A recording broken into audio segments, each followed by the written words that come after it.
Neuroconciencia, de Fundación AISE.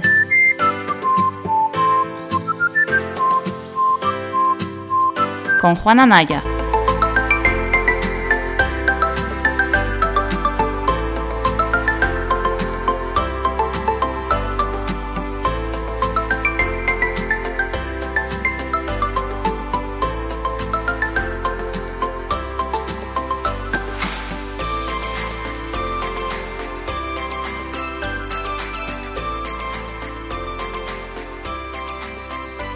Capítulo número 66 de Neurofisio Club, el programa del Club Neurofisioterapia de la Fundación AISE. Hoy, un día de mayo muy bonito, que no sé... 15 de mayo, San Isidro, sí que es fiesta en Armilla, ahora no lo dirá Manuel. Y me río porque llevamos 22 minutos exactos intentando configurar la cámara y el audio de uno de nuestros compañeros invitados esta tarde, que, bueno, ya sabéis que las tecnologías no son lo nuestro, pero es una cosa y no puedo parar de reírme porque es que, en fin... Bueno, en primer lugar, como siempre, quiero daros las gracias por estar aquí escuchándonos. El último capítulo sobre parkinsonismo está siendo un éxito en las plataformas de podcasting y en YouTube. Y de hecho estoy recibiendo muchos mensajes privados que me comprometo a contestar poco a poco conforme me vaya deshaciendo un poquito de los jaleos que tengo últimamente, que es verdad que últimamente no paro. Así que tranquilidad y de verdad que tardo en contestar, pero conté. Así que os pido un poquillo de paciencia. Como siempre también, la cuña publicitaria de la Fundación, en la que estamos haciendo un montón de cosas.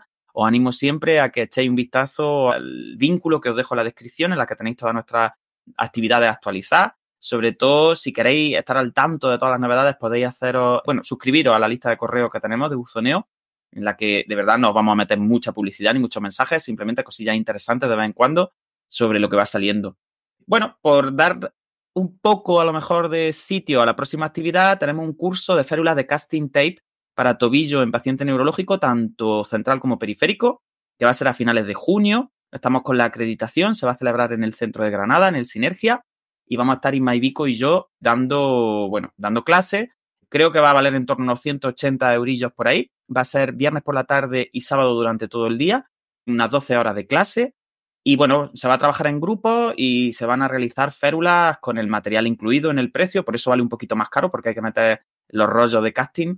Y creo que puede ser muy divertido, sobre todo porque es un curso muy práctico y en el que, rápidamente vais a aprender a hacer las férulas y podéis ponerlas en práctica el lunes mismo cuando lleguéis a vuestros centros de trabajo. Y como siempre, todo lo que se recaude irá a los programas de ayudas que la Fundación AISE pone en marcha, tanto en el centro de Granada, en el centro de la Fundación, como en el centro de la cooperativa en Úbeda. Así que, de verdad, os animo a que estéis pendientes y puede ser un curso muy divertido, un curso muy práctico en el que siempre nos reímos mucho, luego hacemos nuestro desfile de modelos con las férulas, a ver los patrones de marcha y en el que se dan muchas claves biomecánicas, neurofisiológicas y que, ya os digo, creo que puede estar muy chulo, así que os animo de verdad a que colaboréis. Y sin más dilación, nos vamos ya con el capítulo 66. Esta tarde vamos a hablar de valoración en ataxia y cuento aquí conmigo. Espero no haberme quedado hablando solo porque no sé si habrá más problemas técnicos. Pero bueno, vamos a saludar primero a Manuel Jesús Quintero, neurofisioterapeuta del Centro Sinergia. ¿Qué tal, Manuel? ¿Cómo va? Buenas, Juan. Yo creo que sigo. Aunque sea festivo en Armilla, Sigue. he aprovechado que hoy no estaba abierto el gimnasio. Digo, vamos a grabar un poquillo antes. Así que nada, bueno, con ganas. Yo al final, tanto este como el anterior, era un poco lo que teníamos preparado para el seminario de casos clínicos subcorticales, que aparte de venir pacientes y de vídeos de pacientes, eso, preparamos como dos bloquecillos así un poco más teóricos, junto a otro que preparamos de solapamiento funcional en Parkinson. Así que he puesto un poco lo que teníamos y vamos a exponerlo y sobre todo yo creo que vamos a reflexionar un poco más que algo puramente teórico. Vamos a intentar dar nuestra visión que al final es para lo que estamos aquí. Además, esta tarde vamos a hablar de escala y cosas cuantitativas que nosotros no solemos hacer esas cosas, por lo que puede ser interesante. A ver el refrito que hacemos. Y en segundo lugar, cuento con Alejandro Utrera Escalona, Alex, que es nuestro fisioterapeuta de la cooperativa en el centro de Úbeda, en Jaén, que bueno, vamos a ver si lo podemos escuchar y ver correctamente porque teníamos ahí un poco de jaleo. Alex, ¿qué tal? ¿Cómo estás? Buenas tardes. Muy buena, pues espero que se me escuche bien. Perdón por los problemas técnicos y aquí con muchas ganas de hablar de escala y hablar de Kikiko, que bueno, pues sabéis que es una de las parte o de los factores de las negro que más me gustan. Y pues tengo muchas ganas de hablar con esto. Además que la clase de Oye Manuel fue una clase muy chula, de la que aprendimos un montón y que creo que los oyentes también se merecen recibir un poquito de esa masterclass, que la verdad que el profesor Manuel Jesús Quintero se le ocurrió mucho. ¿Cómo se nota que ganó su grupo, eh? ¿Cómo Claro, se nota sí. ya que ganó el grupo de Ale el concurso que teníamos? Porque Lo veo claro que está ahí dándole cepillo al profesor Manuel Jesús Quintero. Ay, bueno, está bien que animéis a Manuel, porque si no se desanima de vez en cuando y se queja mucho del alumnado. Así que, como luego los critica mucho por las espaldas, hacéis bien en darle ahí un poquillo en el lomo y animarlo. Claro que sí, Manuel es muy bueno dando clases. Cuando está motivado y tiene ganas, es estupendo. Así que animarlo, a ver si da más seminarios. Bueno, chicos, como hemos dicho, esta tarde vamos a hablar de ataxia. Vamos a hablar. ¿Sabéis que al final, siempre que hablamos de cerebelo, como decía Alex, no podemos dejar de hablar de vestibular? Porque, bueno, son primos hermanos. De hecho, muchas de las zonas del cerebelo ya sabéis que se desarrollaron como una expansión del sistema vestibular. Son, bueno, estos sistemas que son caras de distintas, bueno, caras de la misma moneda al final, ¿no? Pero yo creo que va a haber un poquito de todo, un poquito de equilibrio, un poquito de coordinación y mucho de reflexión. Porque, claro, Manuel, en su intento de dar el seminario de subcorticales y presentar un poco la valoración objetiva y cuantitativa de la ataxia, pues ha estado revisando algunas de las escalas más importantes, viendo un poco, bueno, pues cuáles eran como las áreas de exploración más importantes y qué aportaba cada una de ellas. Entonces yo creo que eso puede ser, como decía Manuel, un buen punto de partida para reflexionar y para que la gente que nos está escuchando tenga ahí no solo la escala, que eso lo tiene todo el mundo, ¿no? Y la normativa y cómo se pasa, sino también desde el punto de vista clínico que nos pueden aportar. Así que si os parece, vamos a empezar por la evaluación de la marcha, los trastornos o la ataxia. Sabéis que, bueno, la ataxis es una de las patas del movimiento que se considera movimiento fisiológico o el movimiento eficaz, ¿no?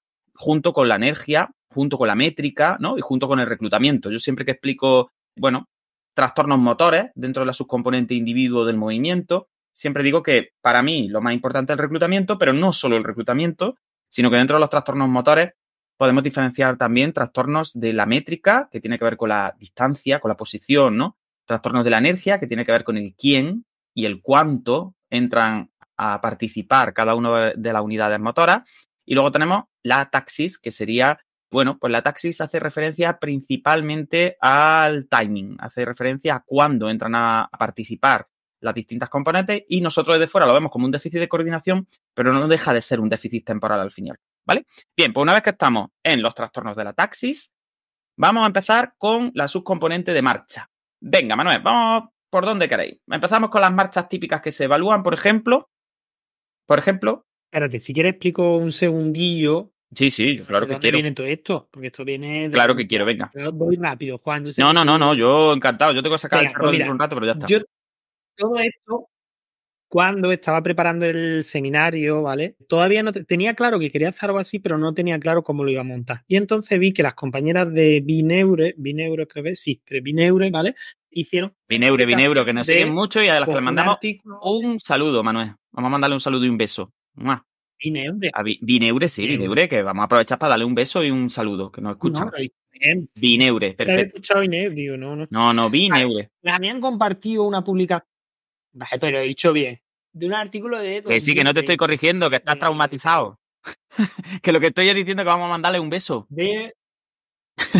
Venga, pues le mandamos un beso de bueno, pues un artículo de 2020, ¿vale? Que luego lo ponemos abajo, ¿vale? Que yo no tengo ganas de hacer una moda leyendo el título en inglés, que luego Juan coja el clip y lo tenga allí de cachondeo, así que luego leí el título vosotros en inglés, ¿vale? Pero bueno, lo que hace un poco ver las escalas cuantitativas en ataxia y las subdivide por los diferentes tipos de ataxia, como la etiología, ¿vale? Y lo que yo al final vi era que prácticamente la ICARS y la SARA se repetían en prácticamente todas, ¿vale? Era todo, prácticamente todas. Una de las críticas que siempre le hacen a ambas es que hacen mucho efecto techo, ¿vale? Que ahora vamos a ver un poco cómo complejizar ambas escalas. Y lo único, pues que sí es verdad que la ataxia de Friedrich y la multisistema que tiene componente cerebeloso, ¿vale? La que hablamos en el anterior en el anterior capítulo, que tenía más componente cerebroso desde el inicio, sí tienen dos escalas un poco más propias, ¿vale? Pero aún así también se recomiendan estas. Por tanto, pues yo dije, pues bueno, vamos a descargarnos la Icar y la Sara, vamos a analizar los puntos clave y dije, bueno, y voy a complementar un poco todo esto porque mi primera idea era hacerlo solo de equilibrio, no de ataxia, sino de equilibrio solo. Digo, pues lo voy a componer con las principales de equilibrio, que ya vemos que en equilibrio, sobre todo hemos utilizado Tinetti y Ver, que se quedan bastante cojas para mi gusto, y luego complementamos un poco con la VES, ¿vale? Así que esa es como un poco de dónde viene, ¿vale? Esas son las 5 que vamos a utilizar. De todas formas, bueno, lo de la evaluación, la diferencia entre equilibrio y coordinación daría para otro programa, porque es verdad que en fisio siempre estamos, y es cierto, ¿no? Que estamos siempre ahí como haciendo un paralelismo y siempre que se habla de equilibrio se habla de coordinación y siempre que se habla de coordinación se habla de equilibrio, aunque exactamente, bueno, es verdad que el término, son dos términos que es como el eje, ¿no? O como el esquema corporal, que se utilizan mucho, que habría mucho hilo que cortar ahí, pero bueno, esta tarde vamos a hablar de la generalidad y vamos a hacer algo fácil. De hecho, vamos a hacer algo tan fácil que lo primero que vamos a hacer es, Alex, si te parece, explicar lo que es el efecto techo, que lo ha dicho Manuel ahí como muy... y el efecto suelo, si quieres, o te echamos una mano, como tú quieras, sobre todo para ver si está... para que la gente se entere rápidamente de lo que es un efecto techo, porque si no...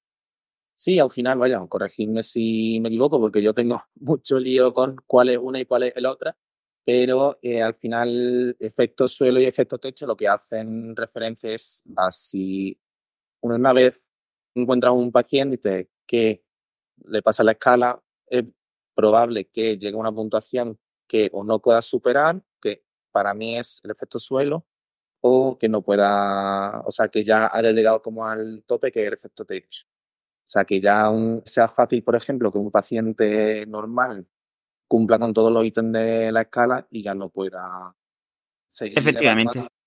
Sí, tiene que ver con eso. Los efectos techo y suelo lo que te hablan es de no poder diferenciar entre las personas que tienen una ejecución que ya llega un momento que es tan buena que da igual que esté muy, muy, muy por encima de eso, que siempre van a puntuar igual. Es decir, para que me entendáis, es como yo puntúo lo máximo, que es un 5, y a lo mejor luego estoy haciendo el pino puente con las orejas, pero como eso no está en la escala, pues sigo puntuando un 5. Entonces, imaginaros que una escala me mide que el equilibrio más bueno está a la pata coja, ¿no? Y ese es el 5. Y yo luego doy una voltereta, un triple mortal hacia atrás, y como eso no está en la escala, pues sigo teniendo un 5. Entonces no puedo diferenciar entre el que está a la pata coja y el que está dando la voltereta para atrás, ¿vale?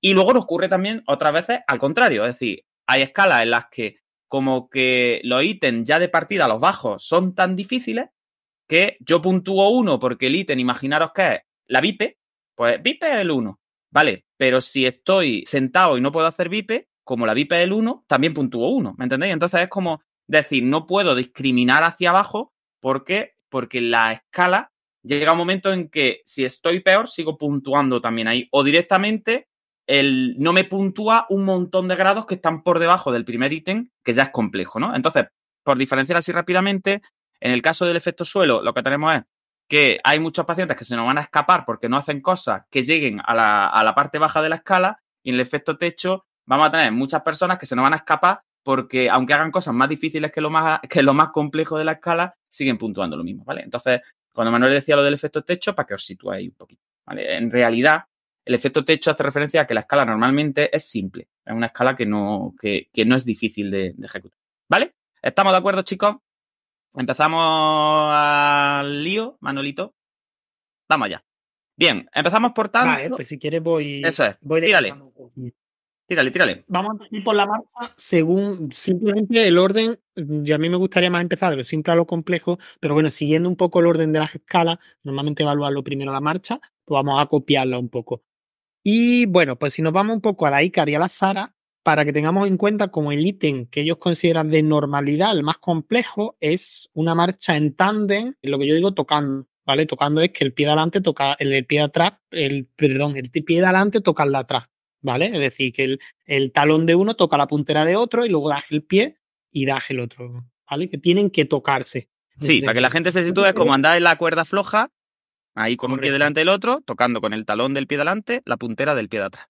Ese sería como la normalidad o el top. Ahí te dan el máximo punto, tanto en la Icar como en la Sara, ¿vale? Eso sería como lo más complejo de hacer. Que ahora podemos entrar un poco, ¿qué opinamos de eso, ¿vale?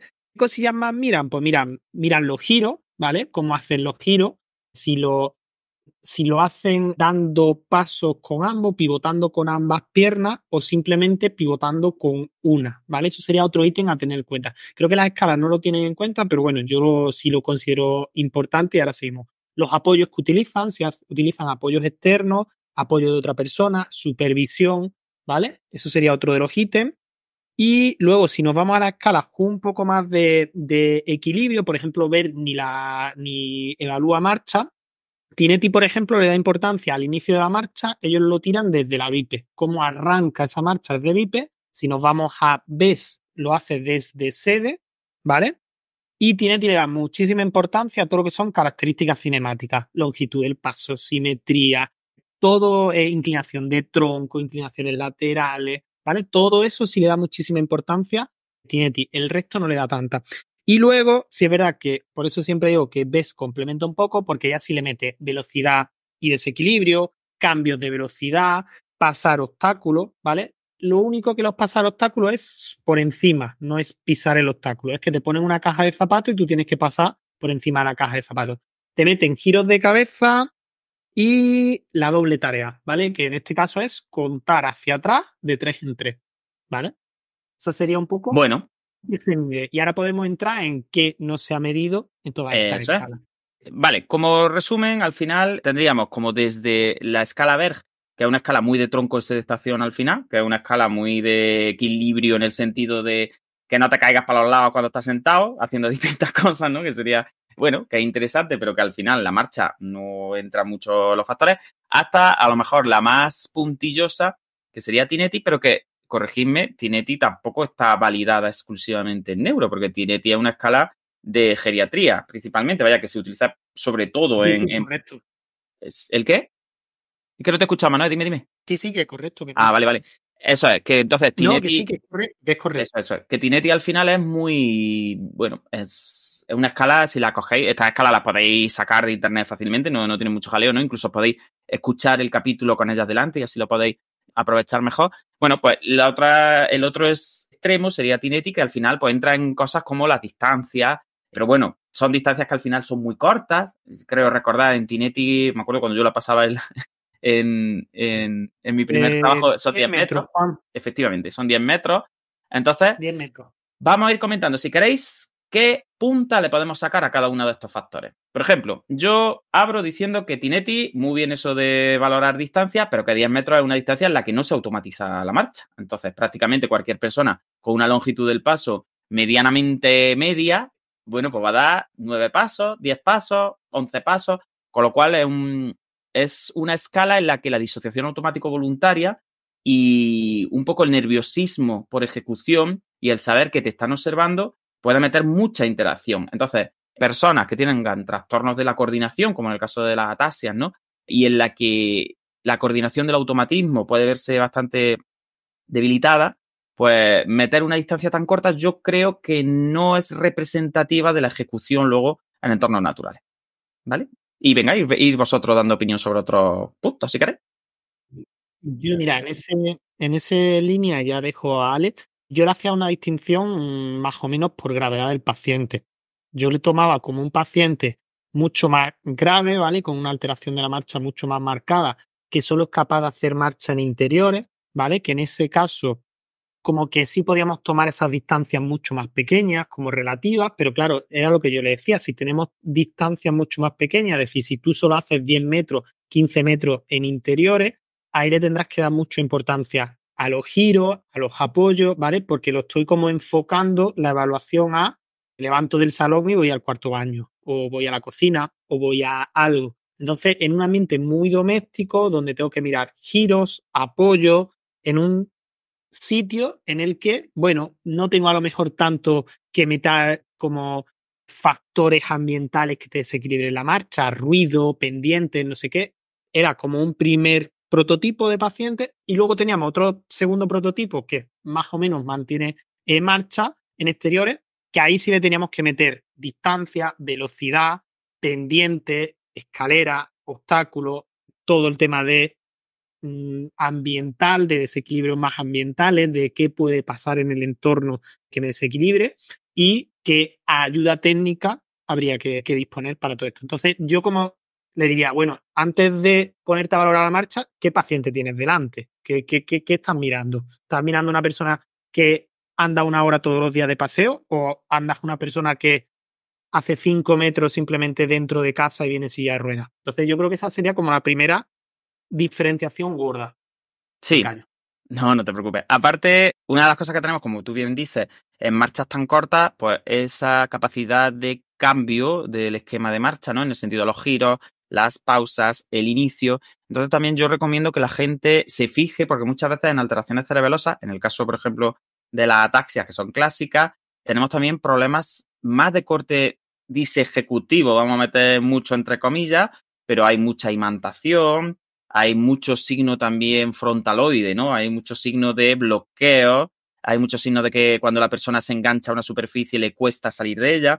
Entonces, al final, como dice Manuel, si nos vamos a basar en recorridos cortos, yo creo que hay que trabajar mucho en el propio entorno para ver dónde están los apoyos y hay que también contemplar, junto con los profesionales de neuropsicología y terapia ocupacional, pues estas componentes de, bueno, que no son solo la biomecánica de la marcha, ¿no? Que son también, pues bueno, está muy bien que haga distancias cortas y que se agarre, pero es que lo mismo luego se cae más por la dificultad que tiene de soltar el agarre que por el trastorno de coordinación, ¿no? Entonces hay que entender un poco la marcha. La marcha humana no es un automatismo, la marcha humana es un poco más compleja que eso, cuando es funcional, ¿eh? Si nos fijamos nada más que en cómo movemos las patas, pues posiblemente sí, pero ya si nos vamos a entorno, la cosa se complica un poquillo. Así que hay que tener también en cuenta esos factores cognitivos. Alex, ¿qué te apetece aportar? Pues coincido mucho con vosotros en el sentido de que son escalas que miden la marcha en un ambiente como muy de laboratorio. O sea, son escalas que están como diseñadas para que la puedas pasar en la clínica, en cualquier sala y tal, en un mínimo pasillo, pero luego no incorpora nada de eso que comentáis, de factores ambientales que puedan influir en la marcha y la capacidad de deambulación.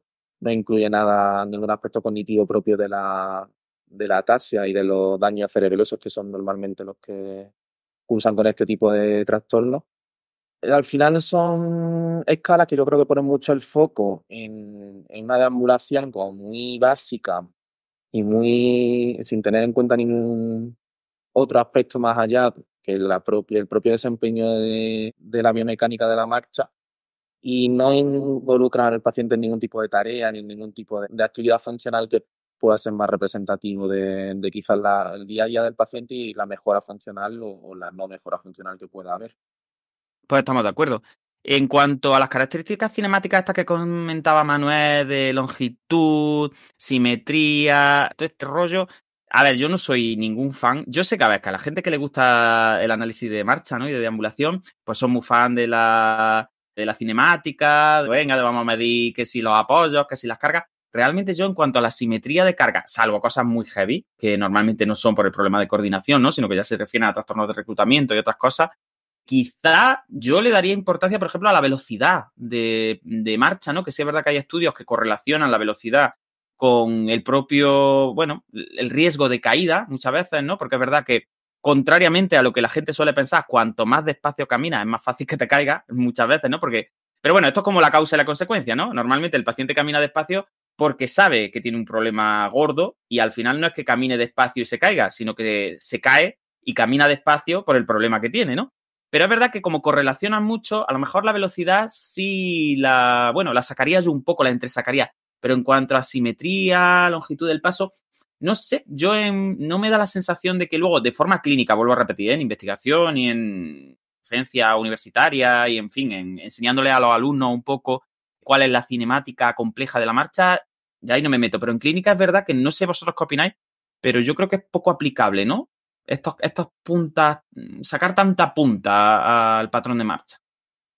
Sí, porque además ahí te metes en una serie de modelos de tratamiento y de evaluación que lo hemos hablado muchas veces, intentan tomar una normalidad y medir el desempeño y medir la mejora funcional en base a cuánto se acerca o no se acerca una persona a un ideal o a un esquema que se ha considerado como más propio de una marcha correcta. Y realmente quizá una persona puede ser, bueno, quizá, y sin el quizá, una persona puede ser perfectamente funcional con la simetría más grande de la marcha que te puedas encontrar y, sin embargo, una marcha muy simétrica que no la persona no le esté dando una calidad de vida y una funcionalidad. Y al final ese parámetro que has medido y te has esforzado en cuantificar y has invertido un tiempo en clínica que se podía invertir en más tiempo de tratamiento, quizás no tiene mucho sentido en mi opinión. Sí. Y Manuel, antes has dicho lo de la caja de zapatos que me ha llamado la atención, al final valorar obstáculos pasando por encima no deja de ser como un poco significativo, ¿no? Porque normalmente, a ver, cuando uno camina, a ver, puede ser que tu sobrino te haya dejado por ahí, ¿no? O el perro te haya dejado por ahí algo, pero normalmente cuando hacemos oscilaciones más largas, sí, puede ser porque vayamos a subir algo, ¿no? O porque haya un escalón, un bordillo, pero normalmente no saltamos cosas, Sí. ¿no? No. Yo por eso era otra de las cosas que comentaba, que yo los obstáculos lo valoraría más como un obstáculo, pues me intentaría acercar a la altura normal de los bordillos, más o menos, que creo que puede ser lo más funcional en este sentido como obstáculo. Y un poco siguiendo ahí la línea, yo lo que sí muchas veces hago, porque en pacientes cerebelosos que tienen un poco este corte cognitivo, que tienen muchos problemas también de anticipación, es decir, yo le pongo un obstáculo muy bajito, muy bajito, y tú ves que la persona hace como un movimiento muy exagerado para el objeto que tiene, que realmente con el patrón de marcha que llevaba lo podía sobrepasar sin haber cambiado nada, pero simplemente el hecho de meterle ya ahí algo hace que la anticipación te falle. Entonces eso en valoración también te puede dar bastantes pistas. De hecho, hoy he estado con una paciente con ataxia en la calle y digo, voy a hacer una prueba así un poco más mala, entre comillas, ¿vale? Porque hemos estado, obviamente estoy hablando de calle, 20 minutos, rampas pendientes, pero ¿qué es lo que pasa? Yo cuando quiero trabajar ya las rampas y las pendientes, que ahora explico un poco otras cosillas que tenía que apuntar, lo hago por la de los garajes. O sea, la de los garajes que son a pie de calle, que son bajos, son mucho, eso tiene una pendiente muy alta, son ya a nivel top. Y digo, voy a ver cómo va la persona de anticipación y cómo le afectan un poco las expectativas, porque parece una tontería, pero luego a la hora de llevártelo a tratamiento es muy útil. Y en la primera que hemos pasado, pues le he dicho, ten cuidado, que está pendiente, es bastante no sé qué, que aquí tienes que tener mucho cuidado porque hay mucha pendiente, no sé qué. Como que yo he ido metiéndole un poquillo de miedo. La persona se ha ido cayendo hacia atrás una cuesta abajo. Es decir, la persona estaba corrigiendo en exceso. Lo ha hecho, ha bajado, ha subido y luego nos hemos ido a otra pendiente que más o menos era similar, un poco más larga, ¿vale? Y ahí ya le he dicho, tranquila, que esta pendiente es mucho más baja que la anterior, no sé qué, esta no tiene tanto riesgo, lo único que es más larga, pero no sé qué, ¿verdad? Y ahí la persona ni la he tenido que tocar. Entonces, que bueno, también ha podido ser entrenamiento, pero ahí te da una pista de, vale, yo con esta persona lo que no puedo hacer es atragantarla cuando llegue una pendiente. Hay mucha gente que con componente más frontal inhibitorio, cuando llega una rampa le tiene que decir, che, que ha venido una rampa, para, ¿sabes? Porque hay gente que tira hacia adelante. Entonces eso te da un poco las pistas de cómo tu propia información a la hora de trabajar te puede ayudar o no en eso. Y muchas veces en componentes cerebrosos todo este tema de anticipación y de expectativa, por todo eso que has comentado de disejecutivo un poco, de esa marcha disejecutiva, nos puede dar muchísima información. Así que son como pinceladas. Sí, evidentemente, el cerebelo es el gran centro de la antroalimentación y de la ejecución anticipada, ¿no? Entonces, pues como decía Manuel, es muy importante, no es una sugestión como tal, porque no es una sugestión, ¿no? Pero sí es cierto que si llevas la atención del usuario hacia una codificación que es más negativa en referencia a la tarea, bueno, pues normalmente se van a bloquear mucho más y van a hacer pues todos esos signos más cognitivoides que hablaba yo antes, ¿no? De bloqueo, de repente estar un paso muy corto y el tronco va para un lado y, en fin, como que se hacen un poco la pista a un lío con ese tipo de, no quiero llamarlo sugestión, porque no es como la sugestión que no tiene una causa así anatómica definida, porque sabemos que el cerebelo, una de las cosas más importantes que hace precisamente es, bueno, pues cancelar los automatismos cuando la anteroalimentación y la retroalimentación no están yendo como tal, porque lo que viene a decir es que bueno, que el automatismo tiene que frenarse porque ha pasado algo nuevo en el entorno, ¿no? Bueno, pues al final, frontal y cerebelo en eso colaboran mucho y como dice Manuel, si empezamos a meterles miedo a los usuarios o empezamos a llamarnos la atención mucho sobre las características negativas del enfoque, pues claro, se bloquean muchas veces y empeoran mucho la ejecución. Y al revés, también cuando se les dice, mira, si esto es como una cosa que ya has hecho tú antes, o esto, fíjate, o esto tú has hecho cosas más difíciles, no sé cuánto, o te llevas la atención fuera de la tarea, normalmente las ejecuciones mejoran. Y tenemos que dejar que sea la propia tarea la que recodifique, bueno, las creencias y las expectativas del paciente. Bien, ¿más cosillas o finalizamos la marcha? No, que queráis. Si quieres te digo los 3 o 4 que hay que apuntar. Cierra, Manuel. Rápido y así tampoco nos comemos mucho. No te preocupes. Lo primero, el efecto techo, que nos estaba hablando con el tándem. Yo personalmente, más que un tándem que le obligues al paciente a tocar, si lo de la cuerda, prefiero una zancada, aunque sea una zancada rápida. Me parece un movimiento mucho más funcional. Te da más o menos una información similar, hablas un poco de estabilidad lateral de la pelvis, hablas un poco de cuando le cierras esa base, cómo camina el paciente, le estás forzando un poco, pero no es un movimiento tan extremo como el tándem, ¿vale? Yo personalmente me gusta más en ese sentido, me parece mucho más, dentro de le tengo que meter carga, me parece mucho más en ese sentido. Otro movimiento así un poco más de laboratorio que yo utilizo y les explico un poquillo en el seminario, la marcha atrás, ¿vale? Intentar caminar marcha atrás. Realmente eso no es nada funcional, pero bueno, le sacas un poco de su base, le obligas, te da un poco de información si el paciente como que alterna los pies, como que un pie sobrepasa al otro o no sobrepasa. Y luego también te das cuenta un poco de qué estrategias funcionales utiliza el paciente para andar. Es decir, hay pacientes cerebelosos que tienden por un déficit de estabilización proximal y un déficit en cadenas anteromediales de inclinar mucho el tronco hacia adelante. Cuando tú inclinas mucho el tronco hacia adelante y tienes una estrategia de inclinación del tronco hacia adelante, cuando te piden andar hacia atrás, te están rompiendo por completo esa estrategia. Entonces, ahí ves un poco cómo es dependiente del paciente de la estrategia, si le meten mucho, si le da mucho la lata en ese sentido, si no, cómo gestiona ese cambio. Y bueno, te puede dar pistas para trabajar un poco en carga. Y luego, y ya termino, vale, yo ponía aquí un poquillo el tema de superficie inestable. Yo superficie inestable no iría tanto a colchoneta. Yo cuando quiero trabajar superficie inestable voy al parque que está enfrente de la clínica, que tiene es de tierra y tiene unos baches y unos hoyones tremendos, porque riegan y hace como el carrilillo y está ya los carriles marcados por donde va el agua.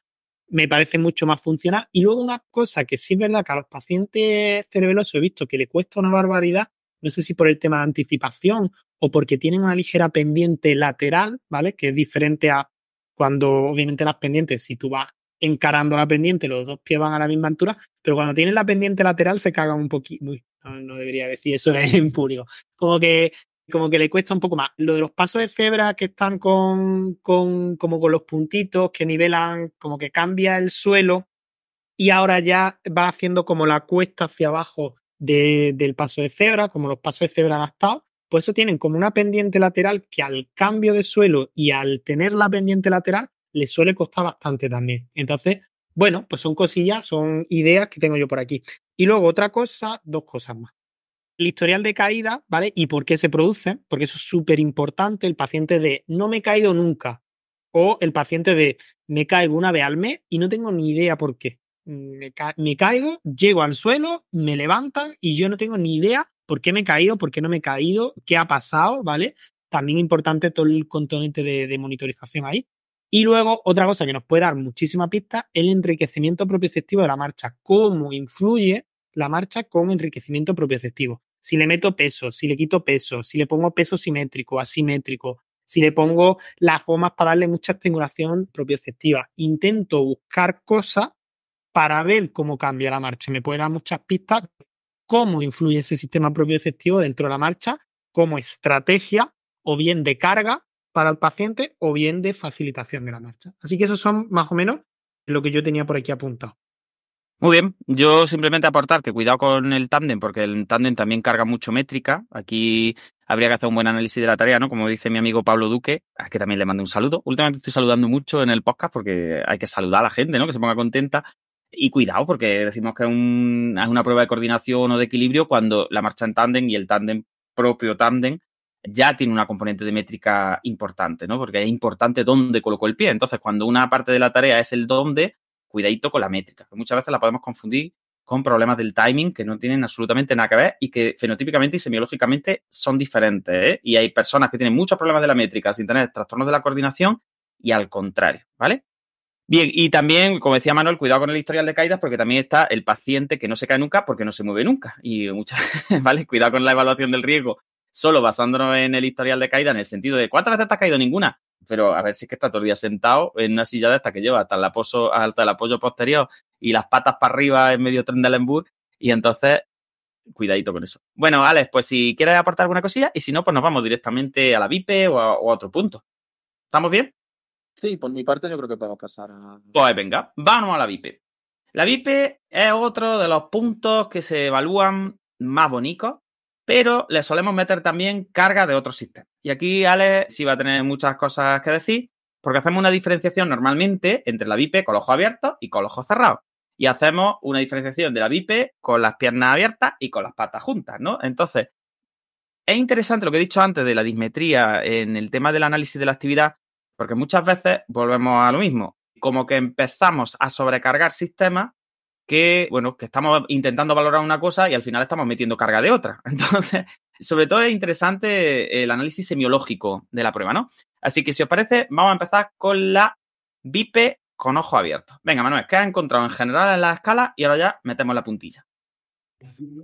Vale. Yo aquí lo he dividido un poco sabiendo que es un fallo terminológico, ¿vale? Pero yo lo he dividido en VIPs estáticas, es decir, que el paciente se le pide no hacer nada.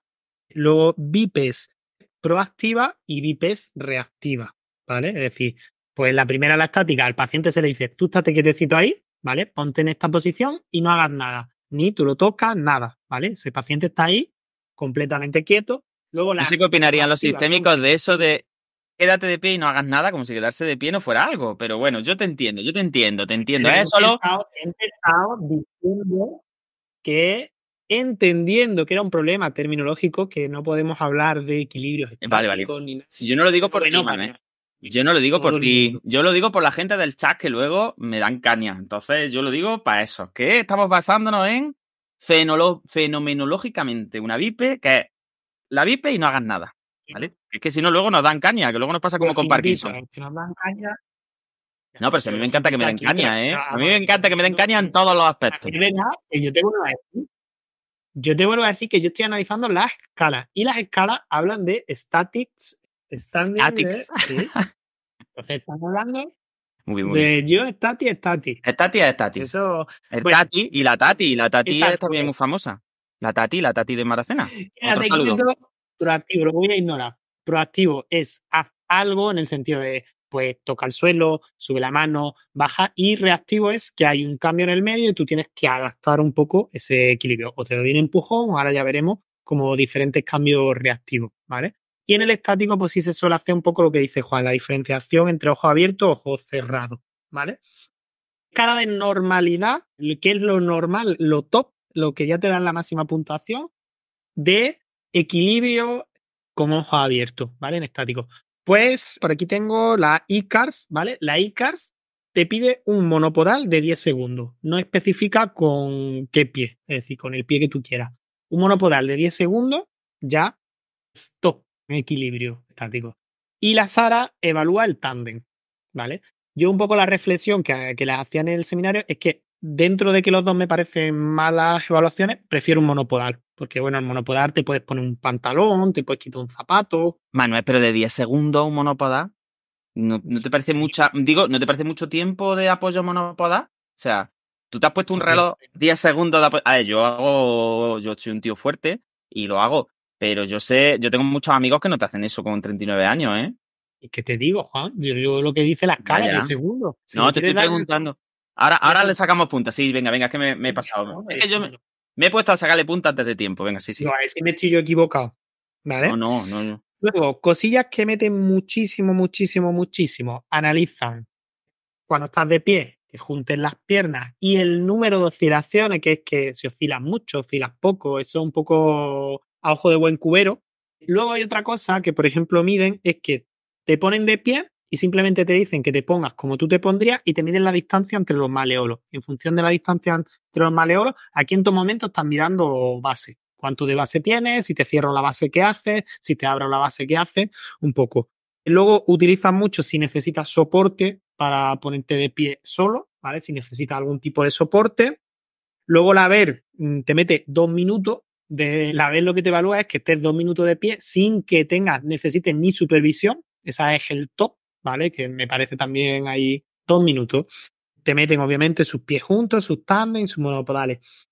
Y luego, bueno, pues la ver lo que le mete un poco, pues son cosillas como base de sustentación, si tienes dolor o limitaciones, deformidades en los pies, te meten la fuerza de tobillo en analítico y de pelvis en lateral, cosillas de tronco, la alineación de tronco. Bueno, meten ahí cosillas en analítico que es como, bueno, pero ahí está. La verdad que este ítem en general está un poquillo flojo, ¿vale? También es verdad que estático, ojos abiertos, es como, bueno, quizás sea más útil ver al paciente moverse, pero esto es un poco lo que dice. Bueno, estático ojos abiertos, pues al final no está mal. Lo que sí es cierto es que veo que hay una diversificación de factores ahí gordos, porque si te pones a medir distancia entre maleolos, habrá que ver mucha gente, vuelvo a decir, yo tengo amigos con las patas varas que juntan los tobillos hasta cuando las rodillas están separadas, y tengo también gente por ahí que juntan rodillas y son incapaces de juntar los tobillos, ¿no? Entonces, en fin, yo creo que al final lo que estamos valorando es, si vamos a función, vamos a función. Y si vamos a estructura, vamos a estructura. Pero meter factores estructurales en las valoraciones funcionales, al final, es decir, si nos ponemos a medir cosas, vamos a medirlas pero entonces no entremos en función, ¿no? Bueno, y en cuanto a la parte más vestibular, equilibrio puro de esta diferenciación con los ojos, ¿qué te parece en general lo que ha comentado Manuel? ¿Qué tienes que aportar un poco de todo este jaleo? Claro, en cuanto a tema vestibular, que estas escalas, pues es raro que metan temas, o sea, meten mucha carga en cuanto a ese tema de ojos abiertos o cerrados, que hay un niño, que no le estamos maltratando, ¿eh? Parece que estáis despellejando un niño. Trabajando de trato de niños seguro también. Que se carga mucho a nivel de cerrar los ojos, de cambiar a lo mejor base de sustentación y eso, pero no se mete mucho componente, sobre todo en este momento de estático, o giros de cabeza, o una actividad más funcional, pues nosotros cuando estamos estáticos de pie, por mucho que eso no tenga sentido nunca, pero si en ese caso supuesto de que yo me vaya a tirar 2 minutos estando de pie, yo no voy a estar con un collarín cervical, ni voy a estar... Al final también hay que buscar una participación ahí y un movimiento de cabeza, una interacción con el entorno que no se está evaluando como ni siquiera de forma analítica de cómo estás de pie moviendo la cabeza o cómo estás de pie. Se mide con los ojos cerrados, que al final es una situación en la que una persona como tú y como yo es poco probable que estemos. No sé si se me ha escuchado. Sí. Anda, dile que dejen de darle golpes al niño. Hemos tenido en este podcast niños mamando, niños moviendo muebles, niños, y ahora tenemos niños chillando como si fueran psicofonías, que como se entere el Iker Jiménez, verás tú. Así que cuidado con la psicofonía. Bien, yo sí estoy de acuerdo contigo y además creo que hay una variable ahí interesante que tiene que ver con el tema de lo que Manuel ha llamado así muy por encima, proactivo y reactivo, pero que eso es clave, que también un poco enlaza con lo que Alex comentaba. Es decir, muchas veces tendemos a pensar que hay que evaluar por separado la bipestática y luego la bipedinámica, y dentro de la bipedinámica diferenciar entre el proactivo, que es muevo una parte de mi cuerpo y no me caigo, ¿no? Y el reactivo, que es me mueves desde fuera, me caigo o no, ¿no? Para que la gente nos entienda rápido. Pero realmente, fijaros que las evaluaciones muchas veces no tienen en cuenta que realmente el equilibrio más complicado es el proactivo, es decir, porque, vuelvo a repetir, lo cerebeloso no es limpio siempre, ¿no? Y entonces, pues tenemos muchas veces problemas más de corte cognitivo, pues tipo desinhibiciones, problemas de atención, problemas de alternancia atencional en el sentido de que el paciente está pendiente de todo y ha perdido muchas veces la capacidad de automatización de esas reacciones posturales. Y entonces, pues al final, en vez de meterle una doble tarea de contar hacia de 3 en 3 hacia atrás, lo que hay que meterle es tareas, como decía Alex, de ¿qué hago normalmente yo cuando estoy de pie? Pues cuando estoy de pie, muevo los ojos.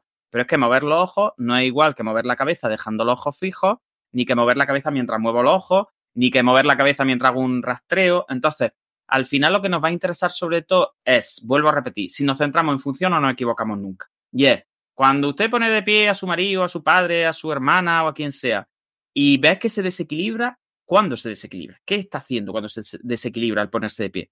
Pues está cuando le llamo la atención y levanta la cabeza. O es que está, como decía Ale, está de pie y como no esté mirando un punto fijo, cae. Entonces, ese tipo de cosas yo creo que son las que son interesantes de evaluar. Aunque pasemos nuestra escalita para poner nuestra puntuación, que queda muy bonita, pero desde el punto de vista clínico, desde el punto de vista de tratamiento, tenemos que profundizar en la semiología, ¿no? Entonces, como decía Alex, yo creo que no es tan importante la diferenciación entre tengo los ojos abiertos o tengo los ojos cerrados, que al final, ojos abiertos y ojos cerrados, lo único que están midiendo es la capacidad de compensación por parte del sistema vestibular y del visual en un caso y en otro, pero, ¿vale? ¿Qué implica eso? Es decir, ¿el paciente cierra los ojos y vomita? ¿O abre los ojos y cuando mueve los ojos, qué hace? Es decir, ¿qué está pasando? Y yo creo que ahí es donde no nos equivocamos. Así que, Manuel, cuéntanos más cosillas si quieres y si no, pues pasamos a otra cosa. Y yo lo del monopodal de 10 segundos me parece mucho, ¿eh? ¿Qué te digo, Juan? Que soy muy guapo. Sí, no, al final un poco lo que miden todos monopodales, tándem, cerrarle pies juntos, que es más o menos la santísima trinidad de la bipestática es esa. Son las tres que yo creo que también hay poco donde rascar porque al final creo que es más interesante lo que vosotros comentáis, de meterle un poco de, venga, el paciente qué hace, no será lo mismo. Sí es verdad que, bueno, luego le incluyen un poco los ojos cerrados y si quieres pasamos un poco y te cuento que esto también es un poco chapucero, porque con los ojos cerrados la normalidad es que no oscile, que no oscile, que esté con los ojos cerrados y no oscile. ¿Y los pies juntos o los pies separados? Pues normalmente le meten, ahí te lo puedo decir, creo que le meten pies normales. No hablan de los pies, ¿no? Porque es que la Santísima Trinidad, base, visión y tándem, y yo creo que normalmente incluso puedes llegar... ¿Ves? Por eso te digo que me sonaba que... Sí, pies juntos aquí, ¿ves? cerrado. Es que pies juntos y ojos cerrados estamos valorando dos cosas completamente distintas. Por un lado, estamos midiendo la capacidad de sobrecarga propioceptiva, de equilibrio, llamémoslo equilibrio si queréis, desde un punto de vista de la regulación propioceptiva, y con los ojos cerrados lo que estamos metiendo es la capacidad de compensación vestibular. Entonces, si falla el vestibular y le cierran los ojos, ya va a haber problema, pero es que si falla lo propioceptivo y le cierran los ojos, también va a haber problema. Y si le cierran los ojos y le cierran los pies, pues es que entonces ya no puedes discernir ni siquiera por dónde está compensando el usuario. Entonces, volvemos a lo mismo. Es que estamos hablando de equilibrio y nos estamos olvidando hasta de lo que me dio a mí mi profesor en primero de carrera sobre el equilibrio, que también le mando un saludo a Miguel Guirao, que era que el equilibrio era un trípode que dependía de los ojos, de lo propioceptivo y de lo vestibular, ¿no? Entonces, fijaros que hasta lo más sencillo que lo olvidamos y nos metemos, volvemos otra vez al análisis de tareas, volvemos a meter conceptos más fenomenológicos, más estoy evaluando una cosa muy difícil, pero no estoy semiológicamente diferenciando componentes. Entonces, ¿para qué valoramos? Es decir, si no valoramos funciones ecológicas que nos sirvan para luego tratar esas funciones y tampoco estamos evaluando, separando por componentes, pues estamos, bueno, sí, diciendo si el paciente puede estar de pie con los ojos cerrados. Vale, sí o no. Pero ¿eso qué significa? ¿Qué se intitula eso, como dicen en mi pueblo? ¿No? Sí, al final, porque ten en cuenta que la TFT simplemente habla de esto de estable e inestable. Y ya está. Y luego, pues la VER te habla de tiempo. Si está más de 10 segundos está bien. Si está entre 3 y 10 segundos, regulero. ¿Vale? Luego la VES mete ahí una cosa rara, que es que lo ponen en una rampa con inclinación y le cierran el ojo. Y ya está. Y ven cuánto tiempo aguanta. Por si te paras en la rampa del parking y cierras los ojos. No. Es que no entiendo la tarea en sí, ¿sabes lo que te digo? No, es que no la puedes entender. No la puedes entender porque es que... No, porque es que ahí ya estás metiendo gestión de base, estás metiendo amplitud propioceptiva, estás metiendo visual, es que estás haciendo una mezcla. O sea, que es difícil que alguien no tenga algo tocado. Hombre, claro, volvemos a lo mismo. Esto es como lo de la extensión del dedo índice en agudo. Si te hace eso, ya no valoras el equilibrio. Es decir, bueno, y si ya te hace un tándem de 10 segundos en una rampa con los ojos cerrados, ya, ¿me entiendes? Pero volvemos a lo mismo. Eso, sensibilidad muy baja y te va a dar un montón de falsos positivos que no tienen nada que ver con el equilibrio. Si es que para empezar, estamos valorando ahí de todo. Es que, ¿vale? Así que ahí tenemos un problema. También para nosotros también hay expectativas cuando valoramos, también tenemos que ser lógicos. Es decir, si tú ves que la persona está fallando repetidamente en cosas más fáciles, no lo pongas a hacer cosas muy complejas de equilibrio, porque al final la recodificación que va a hacer, tú sabes ya perfectamente que con los ojos cerrados, si no te has cerrado los ojos normal, no te lo va a hacer en una rampa, ni te lo va a hacer. Entonces, no haga a la gente pasar más rato, porque al final va a recodificar en negativo, perdón, la persona se va a ir de la sensación de la valoración, no he hecho nada, lo hago todo fatal, todo lo que me han puesto no he sido capaz. Entonces, nosotros ahí obviamente tenemos que meter en carga determinadas funciones para ver cómo se gestiona ese sistema, pero tampoco hay que hacer daño en ese sentido de ir a por todas. Y bueno, luego sí, aquí sí creo yo que no nos puede ayudar un poquillo más Alex, porque luego sí es verdad que, aparte de la rampita del ojo cerrado, pues meten lo que es la CTSIB modificado, que yo esto siempre lo había llamado como la prueba de Romberg modificado. Lo que pasa es que también hay otra prueba que se llama Romberg, que entonces yo creo que le han cambiado un poco el nombre para no liarnos, o yo lo aprendí mal en su día, que es, le miras el equilibrio estático con los ojos abiertos en superficie estable, luego le miras con los ojos cerrados en superficie estable, luego ojos abiertos, superficie inestable, ojos cerrados, superficie inestable. Y ahí pues ya tienes un poco no la Santísima Trinidad, pero bueno, más o menos casi casi. Y bueno, se llama modificado porque hay otra que es como con un conflicto visual que me explicó a mí Ale en el seminario, pero no tenía ni idea de cómo era, que parece que le ponen como una papelera o algo en la cabeza. No, el de la papelera era otro. Madre mía, Manuel. Acaba de tener una revelación, ¿eh? Lo de poner una papelera en la cabeza.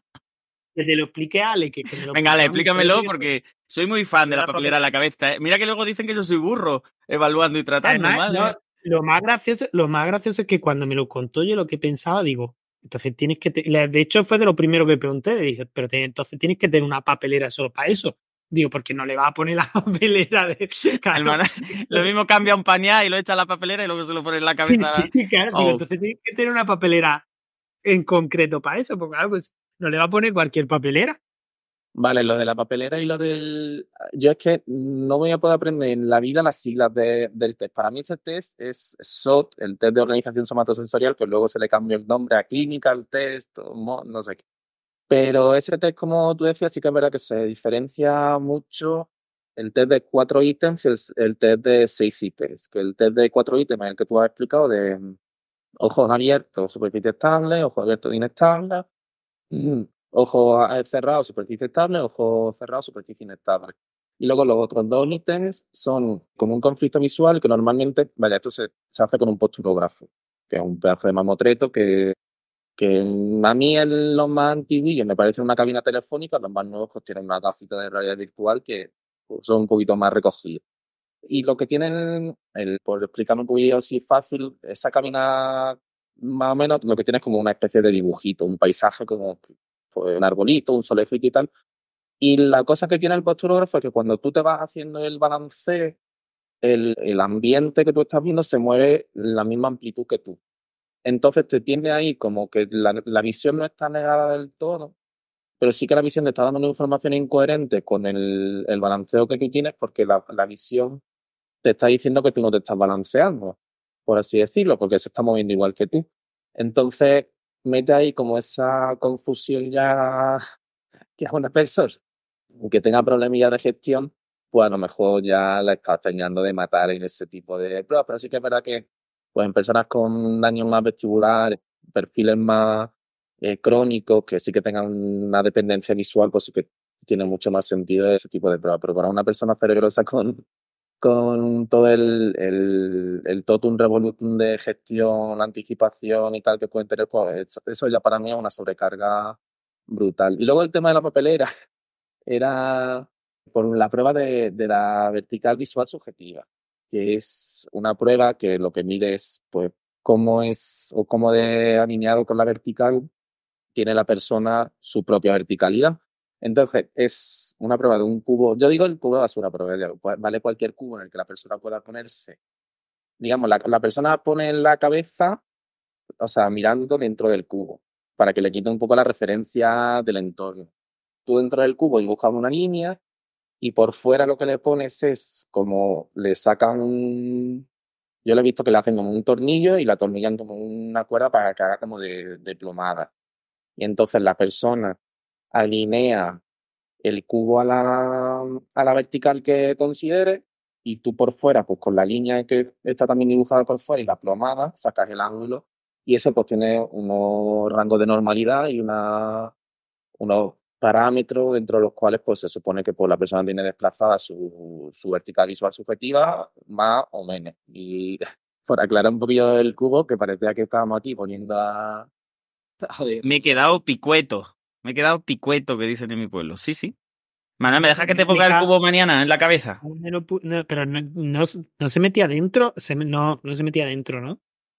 Bueno, no sé, es como No, la se vertical. pone Claro, yo he delante. entendido. Sí, venga, a ver, el Ale nos va a hacer ahí ¿cómo es esto? El Roleplay. el roleplay.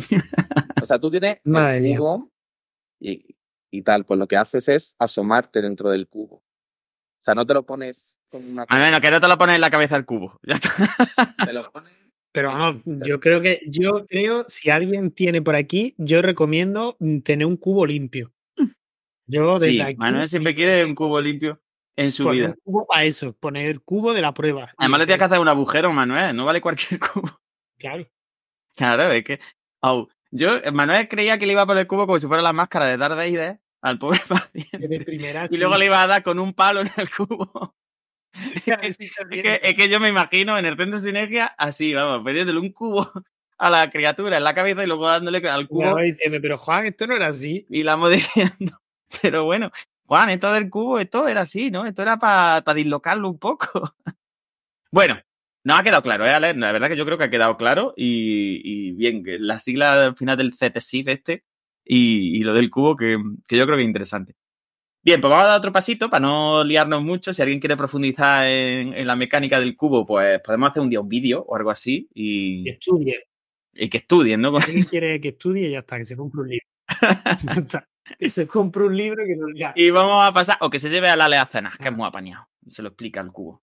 Bueno, pues vamos a la sedestación. Manuel, venga, ¿qué nos cuenta de la sedestación? ¿Aquí hay cubo Venga, o no hay cubo? Estación, muy poco, ¿vale? Muy poco. Miren, oscilación, no oscilación, ese es como el gol estándar, volvemos a lo mismo. La ver te mete ahí que el gol estándar es la sede sin apoyo, 2 minutos, sin ni siquiera supervisión. Si ya tienes que supervisarlo, si no te puedes ir muy lejos, ya le tienes que bajar puntos. Ya dependiendo si tú te puedes ir muy lejos, si lo tienes que supervisar. Dependiendo de lo tranquilo que te tome el café, claro. Claro, depende de lo cerca que tengas que estar. Y luego la ves que, bueno, meta ahí una prueba un poco, bueno, vamos a llamarla más funcional, aunque yo creo que no tiene nada que ver con nada, que simplemente hagas inclinaciones laterales con los ojos cerrados y luego vuelvas y veas un poco a dónde te has quedado, ¿vale? Pero bueno, al final estás midiendo ahí demasiadas cosas. Sí, volvemos otra vez a la interacción vestíbulo propioceptiva, que a lo mejor nos estamos cargando ahí un poco varios sistemas de una vez. Pero bueno, volvemos a ello. Dejarlo sentado 2 minutos parado y que vaya para un lado y vuelva.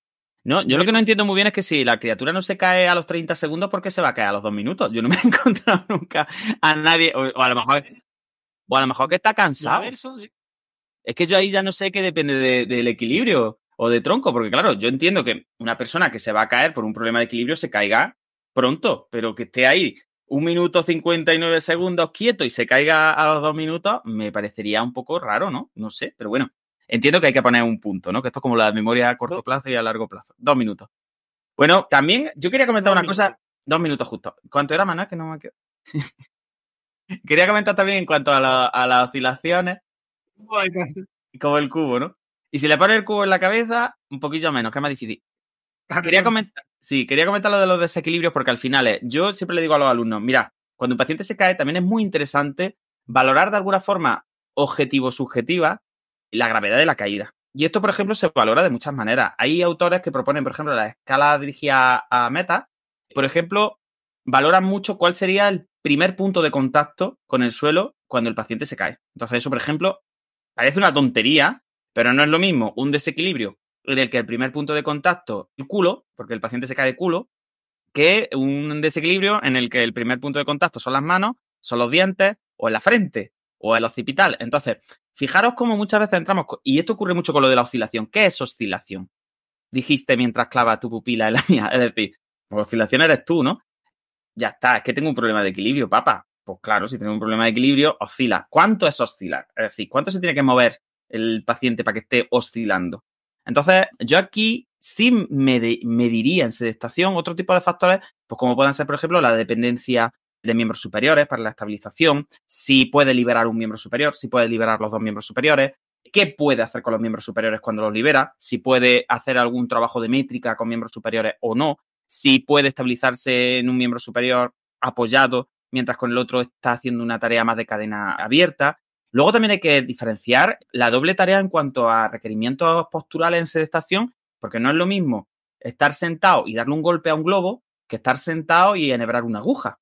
¿Me entendéis? Porque al final son dobles tareas posturales o posturomotoras, ¿no? En el sentido de la dificultad en el manejo de los grados de libertad de la tarea manual también va a tener que ver con la sedestación. Entonces, por eso digo que muchas veces lo de oscila o no oscila es difícil de que sea funcional, porque yo lo tiraría siempre a tarea, lo tiraría, vale, ¿cuándo oscila? ¿Y qué es lo más difícil que hace? Sin caerse. Entonces yo creo que esa es la clave, ¿no? Es la clave un poco. Y luego también es verdad que valorar en sedestación, hay factores de la sedestación que son muy importantes que muchas veces tampoco aparecen en las escalas. Por ejemplo, la altura de la sedestación. Por ejemplo, la cantidad de culo que hay metido en la sedestación, ¿me entendéis? Pero es una tontería. Pero no es lo mismo que la criatura esté con todo el culo metido en el asiento y que toque con los huecos popliteos el borde del asiento que esté sentado en el filillo con los isquios, ¿no? Entonces, todo ese tipo de factores al final son muy llamativos, son muy importantes.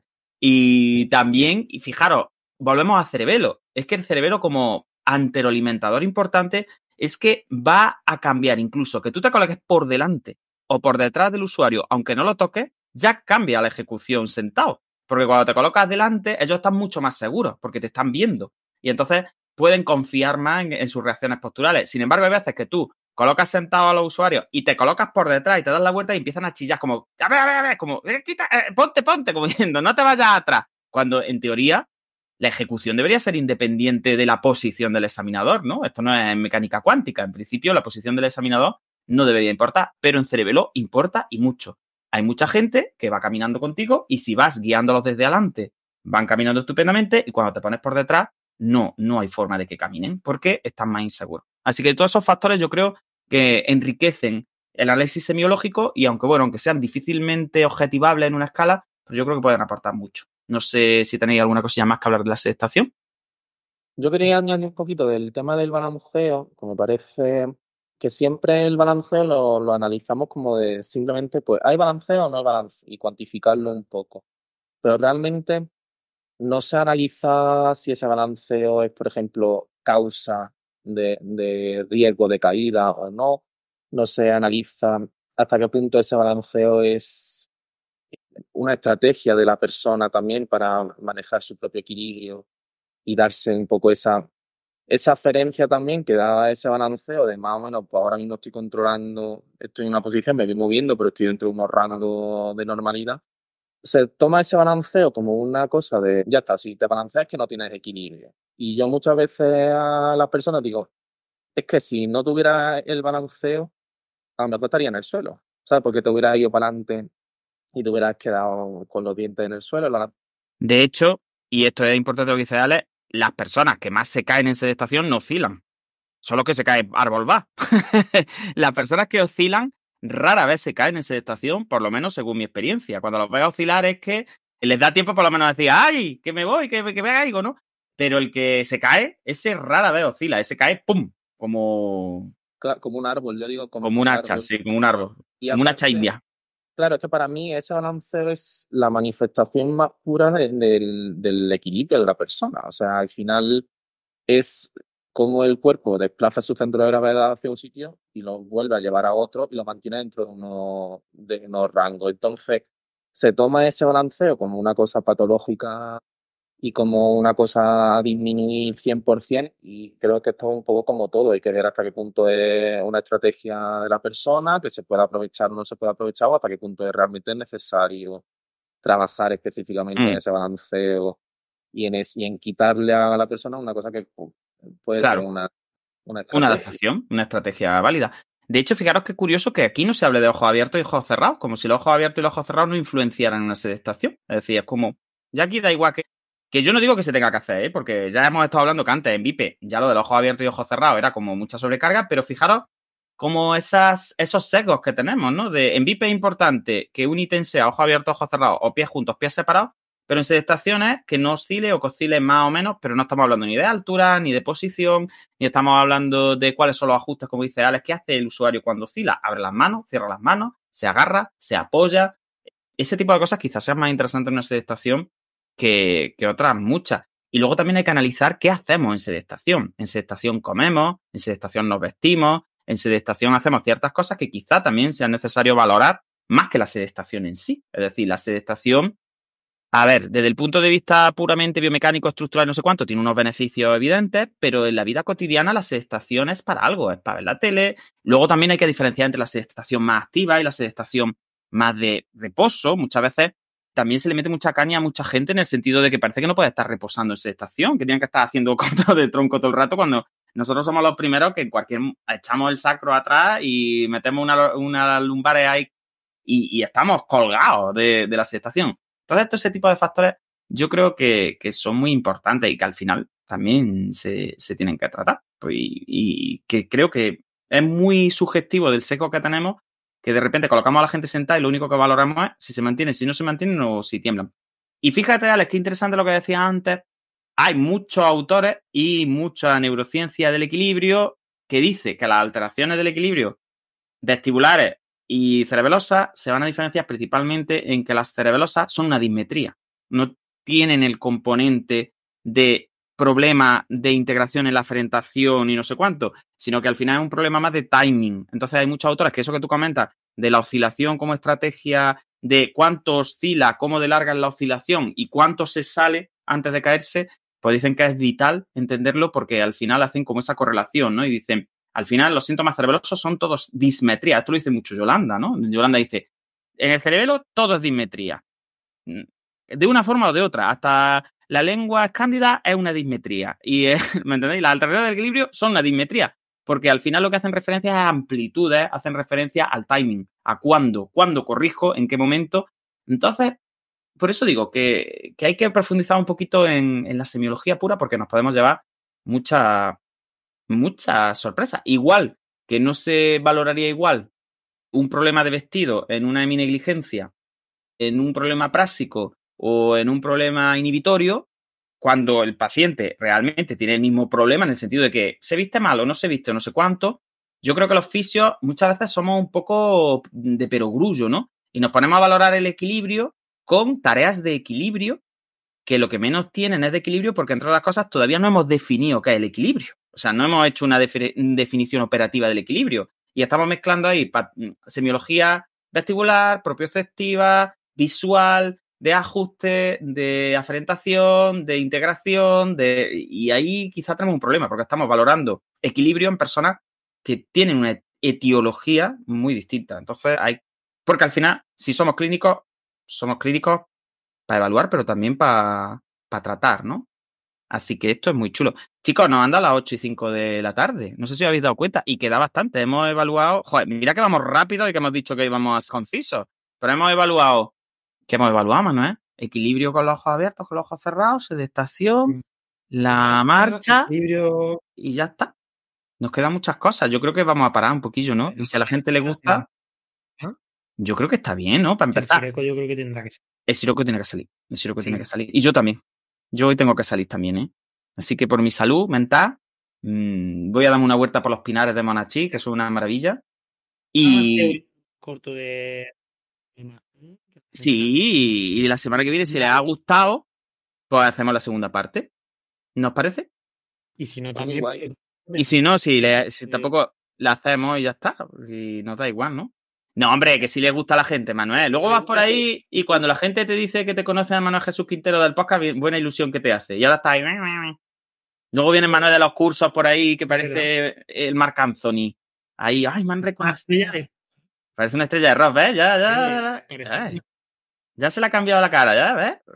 Está viendo aquí, no, está viendo aquí en Twitch. Nosotros tenemos a 2 personas aquí metidas y aquí hay uno que tiene 93.000 personas. Hombre, yo entiendo que el que haciendo? tiene... Yo creo que el que tiene 93.000 personas estará hablando de algo más entretenido que esto, seguramente. Pero bueno, tiene que haber de todo. Tiene que haber de todo. Ahora me voy a meter yo. En el ciberespacio. El Mira, del mano. ring. Manuel, ¿en serio te estás metiendo en el tuit de otro mientras nosotros estamos aquí en directo? Es que vamos. No, y le pones, te viene. Ah, vale. No estamos de visualizaciones. A ver si está con las muchachas que están Hola, estudiando. Que te gustan mucho a ti los vídeos en tuit raros. Mañana. A ver, espérate esta. Sí, mira, aquí hay una. Con ¿Hay una estudiando? 45. Ah, mira, pues eso está bien. No es que Bueno, Manuel... no sé si es 1 a 1, que no le he dado. Bueno, Uno. da igual. Pero al final da igual que sea una que uno que une. El caso es que hay gente que se pone a estudiar y tiene no sé cuántos miles de personas viendo cómo estudia. Esto es cosas de... El mundo se va a acabar, os digo. Bueno. Por eso yo me voy a Los Pinos a pasear. No nos escucha a nosotros 6.000. Sí, es verdad. Nosotros tenemos casi 6.000 personas. 5.500 reproducciones al mes. Yo creo que tampoco nos lo esperaríamos, Manuel. Así que no nos vamos a quejar. Déjalo. Que nos escucharía un trocillo y tú dices, ¿no escucha la gente de verdad? Claro, que tengamos algunos vídeos con más de Bueno. 1.500 reproducciones, yo creo que ya es algo. Así que bueno, chicos, muchas gracias. La semana que viene, si la gente se queda con ganas de más, hablaremos de más cosillas, porque no hemos quedado en la sedestación, pero tenemos ahí un montón de cosas de reactividad en VIP, tenemos temas de deglución, de habla, movimientos oculares, cosas que se suelen relacionar con la ataxia, ¿no? Y que iremos desgranando como hemos estado haciendo esta tarde. Tened paciencia con nosotros, no somos youtubers, no somos streamers, somos clínicos, estamos ahí todos los días con 8 o 9 sesiones de fisioterapia neurológica, no nos pagan nada por esto, así que ya está. Así, algunos días con más ilusión, otros días con menos, algunos días se viene Manuel a desayunar, otros días no se viene, se come una fruta en la cocina allí solo, entonces tened en cuenta que tenéis que querernos. Cuando nos veáis por ahí, darnos un abrazo y un beso y querernos. Si os parece, vamos a cerrar con esa reflexión. Pues sí. Que la gente cuando nos vea nos quiera. Porque bueno, y que tenemos una colaboración pendiente con ACEFI. Ah, sí. Hay un artículo, hay un metaanálisis por ahí de Boita. Hay un metaanálisis de Boita que todo el mundo me está diciendo que tenemos que revisar. Y Manuel ya, mira, se está relamiendo. No sé qué habrá leído. Yo no lo he leído todavía, pero he visto por ahí... Sí, he visto por ahí que Javi Sánchez, por ejemplo, lo está viendo. He estado hablando con Lourdes Macías también. En fin, que se viene una colaboración bonita. Que vuelva a las CEFIS pronto al podcast, porque la verdad que las echamos de menos y son uno de los capítulos más vistos son siempre que viene la CEFIS. Así que, chicos, bueno, Alex, muchas gracias. Segundo programa hoy. A ver si... Gracias a vosotros. Claro, a ver si esto se vuelve más frecuente. El Alex está muy contento, míralo. La Mode ya no se conecta ni a escucharnos. ¿Dónde está la Mode hoy? La Mode está hoy haciendo exámenes para el sábado. Uy. Ah, entonces déjala. Déjala. Está haciendo exámenes para el sábado. Sí. Bueno, chicos, pues muchas gracias. Que el movimiento os acompañe. Nos vemos dentro de unos días para terminar el análisis de valoración de la ataxia 2, si queréis, le podemos decir. Y bueno, también invitamos a todo el mundo que escuche el primer programa que quiera participar, porque se una a nosotros aquí en nuestras divagaciones, nuestras tonterías y nuestro ratillo aquí de terapia de grupo, de intentar aportar un punto de vista distinto, siempre desde un poco los mamarrachos que somos, desde el humor, desde intentar tomarnos las cosas, que nadie piense que es que nos reímos de las escalas o que nosotros no hemos publicado ninguna escala, con lo cual le tenemos mucho respeto a la gente que publica escalas. Yo eso, mucho respeto, porque sería algo que no haría nunca. Entonces, como el que hace triples saltos mortales para atrás, todo mi respeto. Porque no... O el que sabe pintar, o el que sabe... Entonces, nosotros solamente, pues, mamarrachamos. Pero lo hacemos con buena fe y con cariño. Venga, pues hasta luego, nos vemos. Adiós. Hasta luego.